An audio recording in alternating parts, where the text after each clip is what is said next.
मैं एक बात कई बार कह चुका हूँ कि जाति पर अध्ययन के बाद मैं जिस निष्कर्ष पर पहुँचा हूँ, उसके अनुसार जातियाँ श्रम का वैशेषिक विभाजन थी। यह विभाजन आर्यों के आगमन से पूर्व भारत के लोगों ने किया था, जो कर्म पर आधारित थी। इस व्यवस्था में कार्यों का स्तर उच्च निम्न नहीं था। दूसरी जातियों में खान पान, विवाह तथा छूने साथ रहने पर कोई प्रतिबंध नहीं था।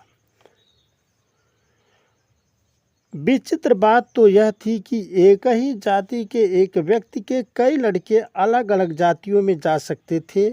एक नाई का कोई लड़का रुचि के अनुसार लोहार बन सकता था, दूसरा कुम्हार बन सकता था, तीसरा धोबी बन सकता था।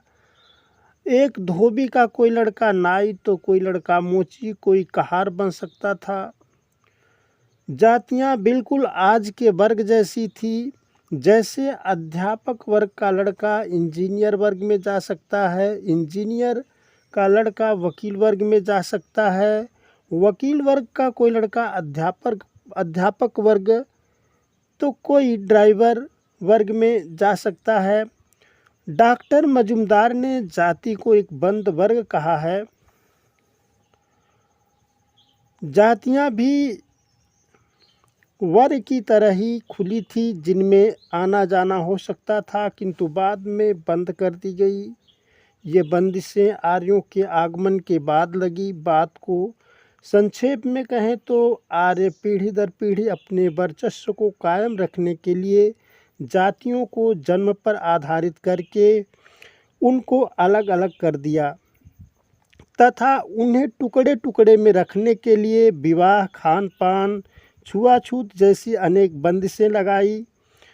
बाद में गहरे अध्ययन के बाद इसी परिवर्तित जाति व्यवस्था को आधार बनाकर वर्ण का निर्माण किया गया, जिसका सिद्धांत जन्म था न कि कर्म। आर्य बाद में आए थे, इसलिए उनके हिस्से में कोई जाति नहीं थी। उनको केवल वर्ग मिला, ब्राह्मण, क्षत्रिय, वैश्य। एक और वर्ण बना जो अनार्यों का था, उसमें सभी जातियां झोंक दी गई। आर्य जाति व्यवस्था के सिस्टम में नहीं रहे, इसीलिए उनकी कोई जाति नहीं थी। वे वर्ण को ही जाति के रूप में भी रखते हैं।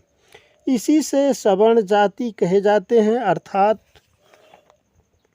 जिनका वर्ण ही जाति है।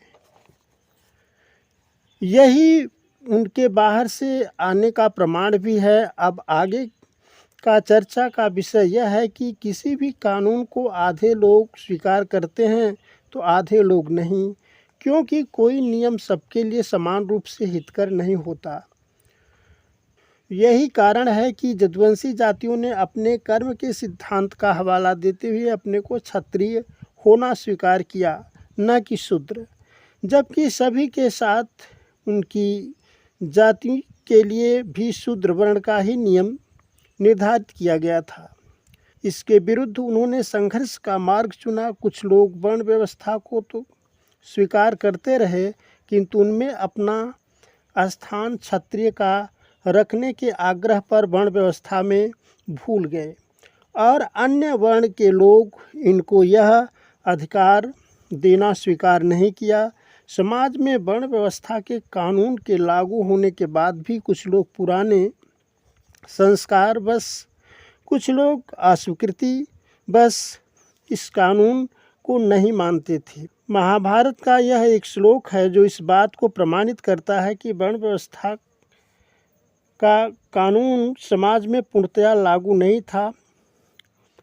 अपने निर्धारित कार्यों से अलग क्षत्रिय, वैश्य और शूद्र तीनों महाभारत में युद्ध करते हैं, जबकि युद्ध करना केवल क्षत्रिय का कार्य था, न कि वैश्य और शूद्र का। श्लोक इस प्रकार है: क्षत्रवित्त शूद्र वीराणाम धर्म्यम स्वर्गम च जशस्करम।